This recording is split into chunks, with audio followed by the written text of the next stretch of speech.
So, you've probably always wanted the most famous brand of cars, 4x4 cars on the market in the world ever. Which one would you choose? Probably Land Rover. And if you were to choose a Land Rover, would you choose wisely or would you choose poorly? Today we're going to look at one which might be the only really reliable Land Rover that exists on the planet and in their range. And it is, of course, the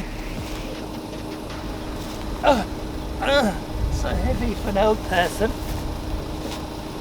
the Freelander 2. In this video we're going to find out if it really does come up to the mark and if it is the car that you should buy or not.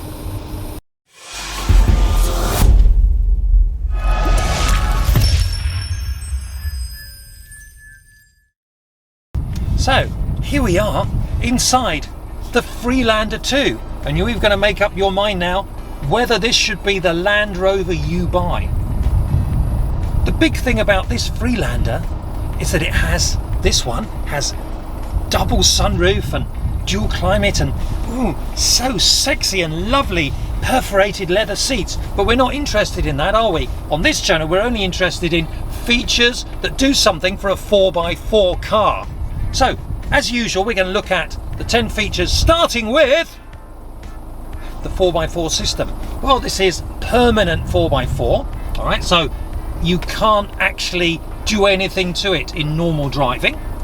Basically the car will decide where the 4x4 goes, whether you need more power in a certain wheel. Especially is useful if you're driving on the road, even, you know, when it's wet or it's icy or whatever. But when you go off-road, you have the famous terrain response system. And on this car we have 3 different options apart from the normal permanent one. So the first one, and I can turn it here, it says grass and snow and gravel. Excuse me. So obviously when you're on one of those surfaces you choose that. The next one, as we have down here, is mud and ruts. So if it's muddy ground or there are ruts, then that's the one you should choose according to this lot. And finally they've got one just for snow, and that's quite a tricky type of surface to drive on. So you've got those types. The one that's missing on this car, which for example the Discovery has, is the rock crawling one, and that normally is associated with a low range. Point 2, this car does not have low range, and that may be a type of a deal breaker for some people. So if you haven't got low range, a lot of people would say that you need one of these, which is an automatic. And in the automatic you don't have to brake or you don't have to change gears so often, so you're not wrecking the clutch, are you? The other thing is you can actually put it in using the command shift, put it into gears, such as put it into first gear, second gear, etc., and you can lock it in first gear as well using the command shift system with the stick shift style lever that you have. So that is the 4x4 system. It's the same as all the other Land Rovers, except it hasn't got low range and it doesn't have the rock crawl function. Right, let's jump outside and see a couple of the other super features that this car has. Okay,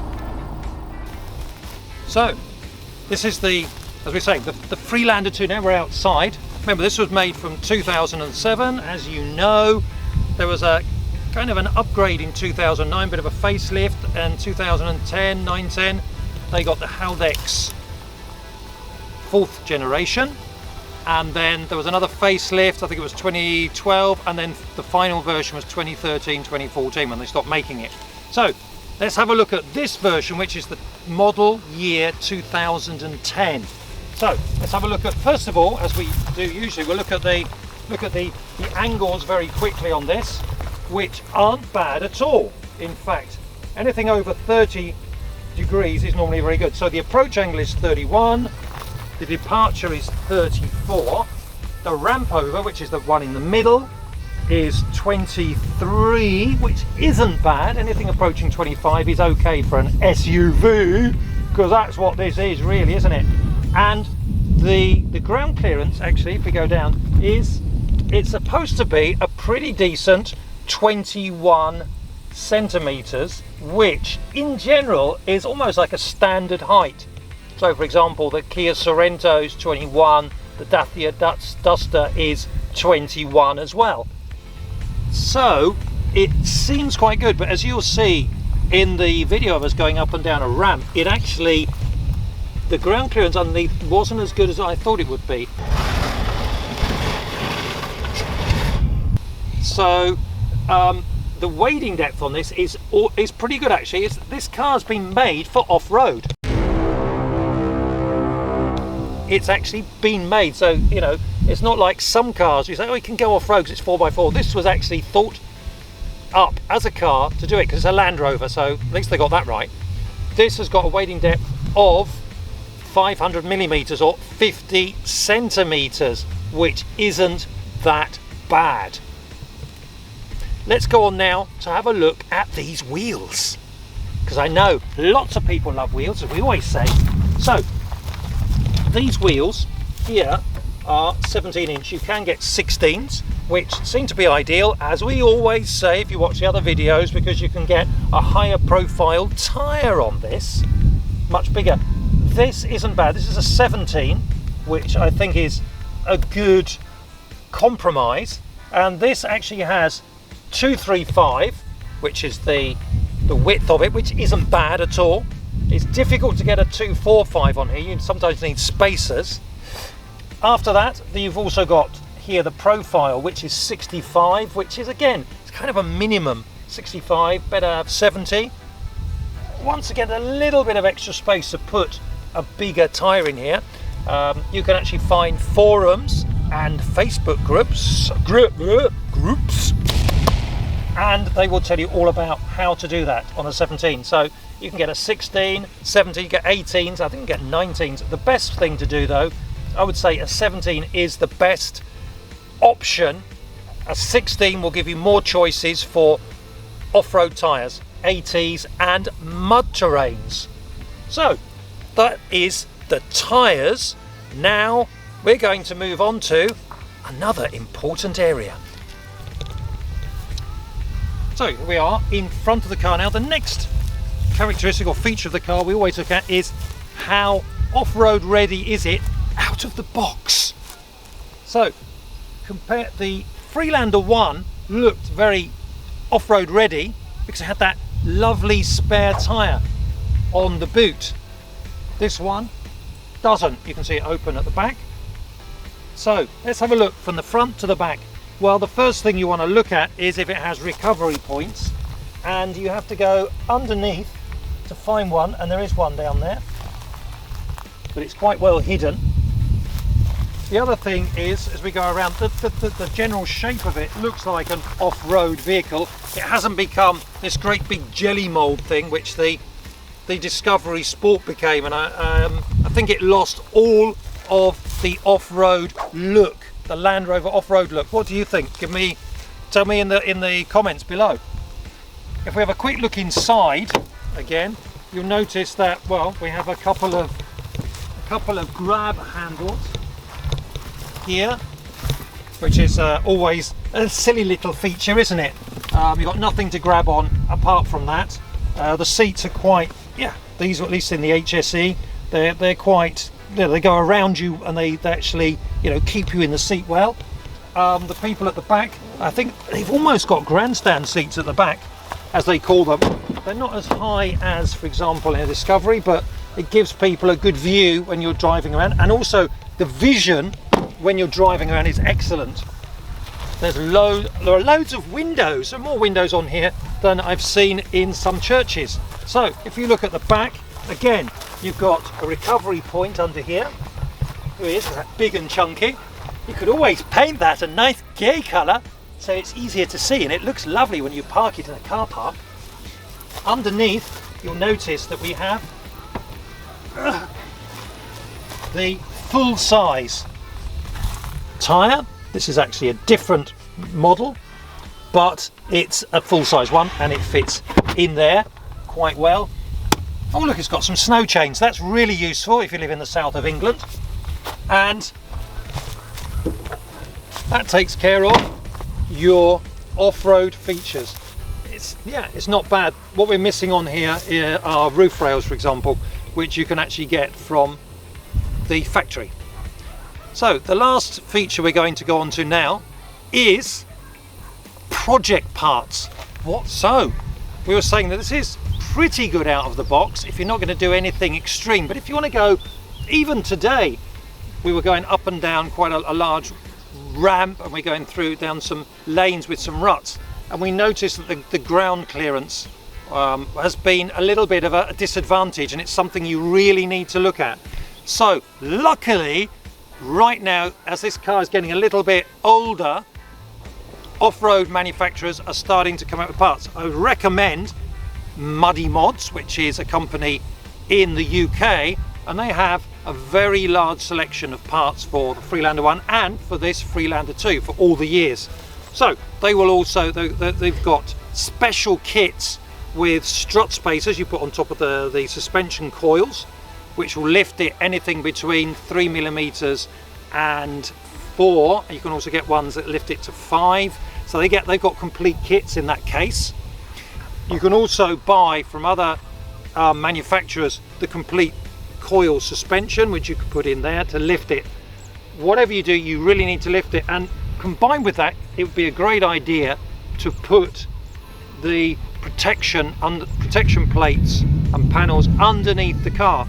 It might cost you a little bit, but I think you'll get your money back when you don't actually hit and break some of those very vulnerable parts. Especially at the back is the fuel tank. There is actually, again, a fuel tank guard, which you can buy again from Muddy Mods, or you can get from other manufacturers, which that would be the first thing I'd do, is even before buying the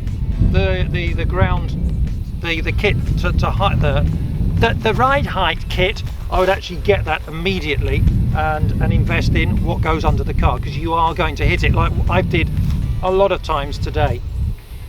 You can also get a winch for the front. You can get front protection as well. You can get very small bull bars, as they call them, at the front. You can also obviously get the rack at the top. You can also get roof racks, basket roof racks, to take your extra stuff, and even maybe put an extra tyre on top just to make it look good.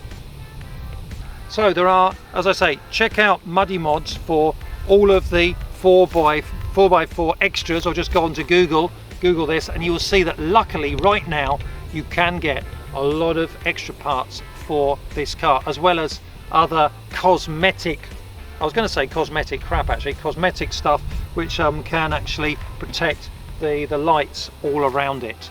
So okay, well, we're going to try this slope. It's got quite a big rut in the middle, also a hump in the middle, but I think there's enough ride height. This is a standard height Freelander with standard road tyres. Put it in command shift in first. No, it's not going to make any difference, because I'm going to have to brake. It's not going to retain the car, basically, because I already know that it doesn't have low range, and it really doesn't retain downward motion. It's got a very high gearing, which it shouldn't have. Right, so we're going again. We've got the descent control. I don't like going over the top like this when I can't see. Oops, it's got hill descent, but I'm controlling it actually because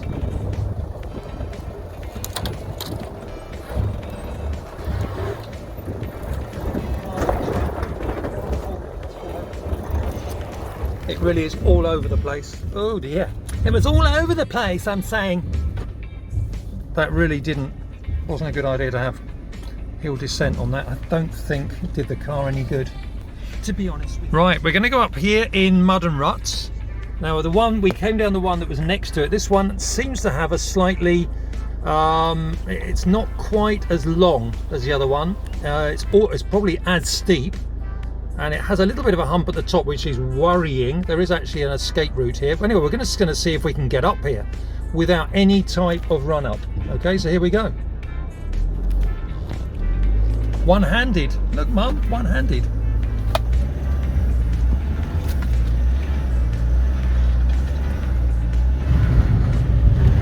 Oh. Oh. Oh dear. Oh God. Just driven into a bloody... Oh, another hump. Another dip there. Okay, well, we did it. So, here we are. Luckily, on this one, I've got a roof. It's very good for tall chaps, actually. And if you make a mistake trying to ford a river that's a little bit too deep, then you just stick your head out the top. And actually, you can now get a snorkel for this as well. So, all in all, what do you think about this? The Freelander 2. This is the 2.2 diesel version that you've seen, available in 160 190 horsepower.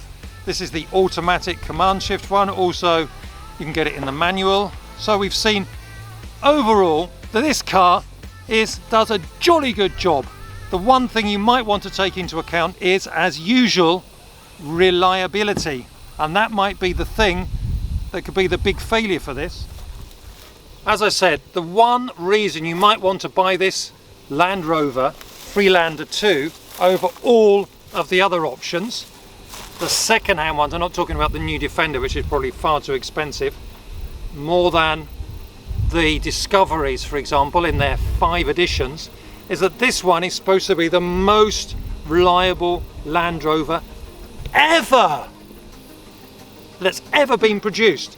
Despite that, things can still go wrong. The typical things here would be, well, different problems inside the engine, because it is a diesel after all, and if you've done 100,000 miles or 160,000 kilometers, things will go wrong, but probably not more than any other diesel second-hand car. The other thing is the Haldex system.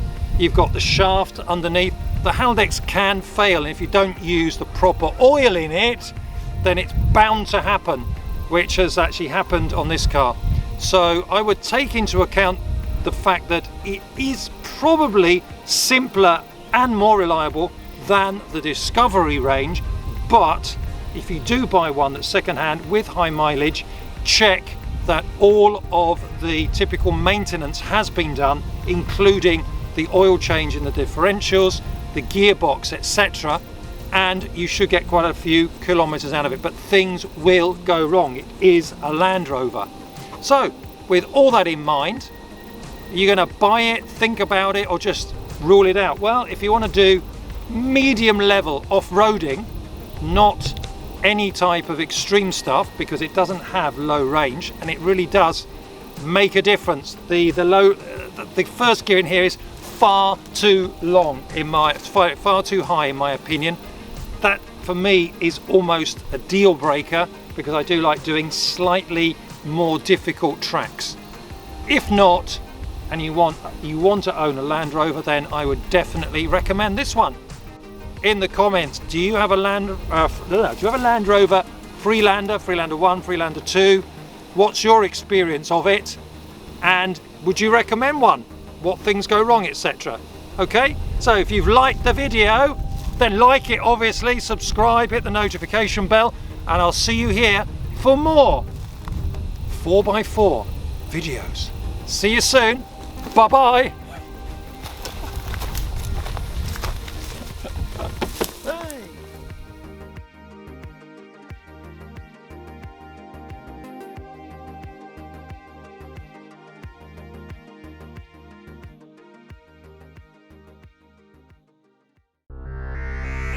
Hey.